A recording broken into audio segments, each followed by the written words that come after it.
سلامونه او نیکې هیلې هیلمند یم چې جوړ خبرو په یاست دغه ورځ کې تاسو په بي بي سي کې که هماغه افغانستان انټرنیشنل ایران انټرنیشنل دی دا څه چې میډیاوې دي په دې کې به تاسو دا خبرونه لیدلي وسي چې ویلي دي سرټکي همدغه و چې پخوانی تروریست او اوس د امریکا نږدې ملګری الجولاني چې و د سوریې ولسمشر اوس تللی دی امریکا ته سفر کړی دی او په هغه سفر کې د ټرامپ سره هم لیدنه درلودل په دغه لیدنه کې د لیدنه که څه هم تشریفاتي لیدنه نه درلودل او هم د امریکا سیاسي اداراتو ورته تشریفات نه درلودل او بغیر ډېر بې تشریفات ډول باندې د لیدنې وشوله خو بیا هم دغه ویډیو کې زه تاسو ته وایم چې د الجولاني چې و د امریکا پخوانی دشمن و یې که نه د پخوا څخه هم د امریکا نږدې ملګری و زه پر موضوع باندې خبرې کوم ترې اضافه خبرې ترې شو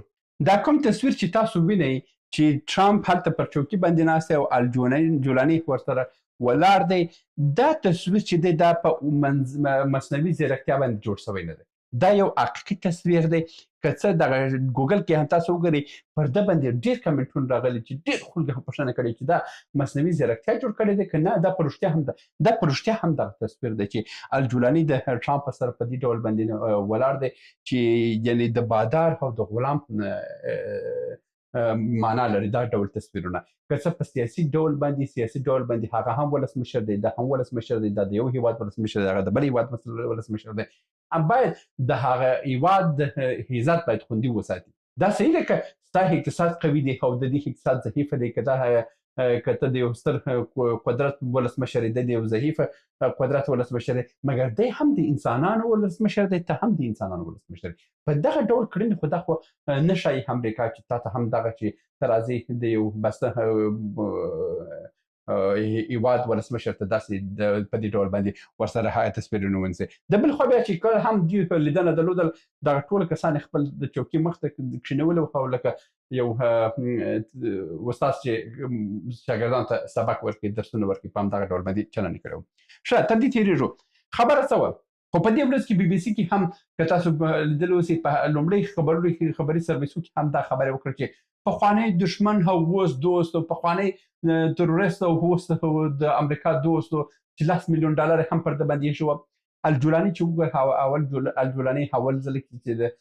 د داعش د ګروپونو سره یو ځای وي بیا داسې امریکا څخه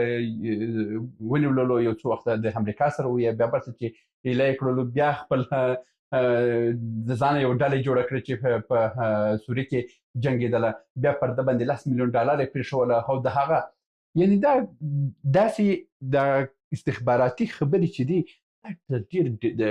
یو ډرامه غوندې ده داسې هم نه دی چې 100% د دوی سره دښمن او د دوی سره هېڅ اړیکې نه درلود په دې دنیا کې هېڅ انسان نسي کولی چې په یو خالي لاس باندې حد اقل یو وړوکی دوکانک ځانته خلاص کړي او د هغه دوکان نه څخه حد اقل دی وسې کړی د ورځې دخوا دغه 100 افغانۍ ګټه ځین راوړي یعنې داسې انسان چې زه وایم چې هر رقم قوي انسان هم اوسي دی نسي کولی چې یو ساده دوکان هم وچلوي او دا چې بیا یو بسته یو تروریستي ګروپ وچلوي چې هغه باید ټول نړۍ ته اخطار وسي او هغه په زرګونه انسانان د ورځې دخوا قتل کړي او ټول نړۍ ورته وګوري او هېڅوک یې جواب ونسي کړی دا امکان لري دا ټوله تروریستي پلانونه خو دا ټول داسې وه خو د دغه وخت کې چې سوریې کې د بشر الاسد حکومت و د هغه حکومت د نسکور کېدو سره د جګړې روانې وې په دغه وخت کې زموږ په هېواد کې هم میټایانې وویشل سوه که ستاسو په یاد اوسي د الجولاني په داسه باندې ډېر میټایانې ډېر خلکو وخوړل چې دا کامیابه سوه د بشر الاسد حکومت نسکور سو دا و هغه اوس څنګه یاست هغه د خولې کې چې کوم میټایانې وه هغه په کمنټ کې داسې کسان شته چې هغه میټایانې خوړلي اوسي خو هغه اوس ما دا ویډیو وګوري اوس تاسو احساس څه رقم دی خوله مو خوږېږي که نه ته خسه وي د اوس دا زه دا ویډیو مې ځکه تاسو ته نشر کړه چې دا زموږ بعضې ځوانان په دې باندې پوه سي چې دغه هر لوبې چې ویني د دې لوبې وشاته حقیقت بل څه دی داسې نه دی چې دا کوم څه چې تاسو په تصویر کې وینئ دا هر څه په همدغه ډول باندې دا د نړۍ کې چې کوم میډیاوې دي که هغه یا د چین تر کنټرول لاندې یا د امریکا تر کنټرول لاندې یا د روسیې تر کنټرول لاندې دي دغه درې هیوادو تر کنټرول لاندې دي داسې نه دی چې هغه به مستقل واوسي په دغه څو وخت کې زه تاسو ته وایم انګلستان بي بي سي چې ډېر قوي رسنۍ هم د ټرمپ په ضد باندې یو وړوکی کلیپ نشر کړی و. هغه د 2 نفر مجبور شو چې استعفا وکړي او اوس بي بي سي د نړیواله محکمې ته راکش کړی ده، یعنی د امریکا په ضد باندې خبره کړې وه. برته معلومیږي چې په نړۍ کې دا 3 میډیاوې دي، یو د چین تر کنټرول لاندې، د روسیې تر کنټرول لاندې، د امریکا تر کنټرول لاندې. د دغه 3 هیوادو تر کنټرول نه بغیر هیڅوک حتی یو کلمه هم خپل د ګټو په خاطر باندې نشي ویلی. او چې تاسو دا میډیا هم چې وینئ، دا میډیا ټول د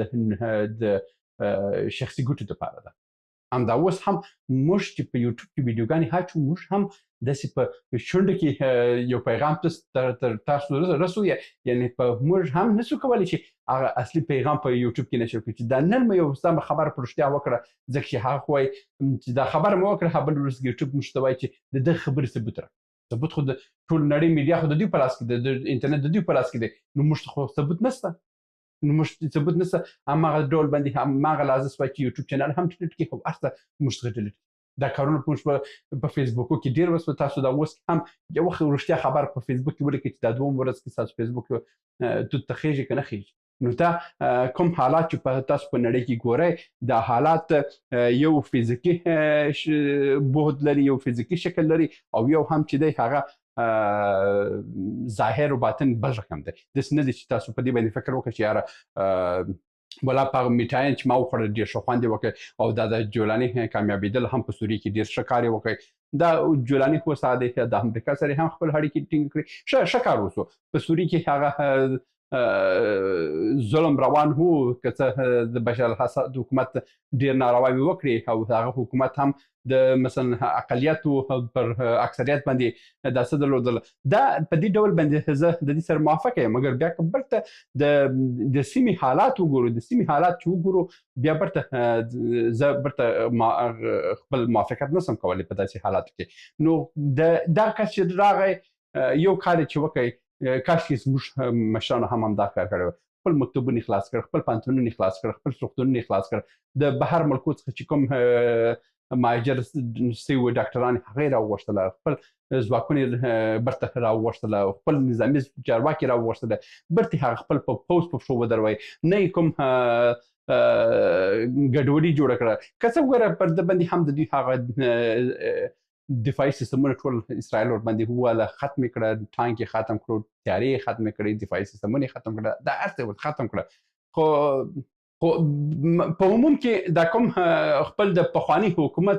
څه چې درلود هغه یې وساتله. خو کاشکې موږ هم دا کار کړی وای، موږ هم هر ورځ کې چې حکومت جوړ سي، یو څه په پښو ودرېږي، دا یو کس راځي دا چپکې بیا د صفر څخه شروع کړي. د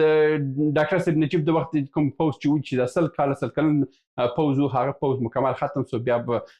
اشرار راغله، اشرار ځان ته بل یو څه جوړ کړه. هغه چې په پښو یو څه ودرېدل، طالبان راغله، هغه یې پسې ختم کړه. بیا طالبان چې یو څه جوړ کړ، بیا پسې د جمهوریت راغی، هغه یې پسې ختم کړه. بیا جمهوریت چې یو څه په پښو ودرېدل، دا طالبان راغله، بیا یې دا ختم کړه، اوس بیا پسې شروع کړې ده. نو اوس یو بل به راسي. دا حالت موږ نه باید دا کار وکړو. د نورو هیوادو څخه زده کړو، دا چې تیر په هیر باید سي، هغه څه چې تیر حکومتونه جوړ کړي هغه باید موږ برته خپل په لاس کې ونیسو، بدلون پکې کې راوړو. خو داسې نه دي چې مکمل ختم کړو. بدلون ښه دی، مکمل ختمول چې دا دردونکی دی، دا د افغانستان د یو د هیواد د تباهۍ لامل کېدلی. دا به د نن ویډیو هیله مند یم چې څومره ترلاسه کړو. تر بیا هم په الله سپارم. ښې چارې. سلامونه.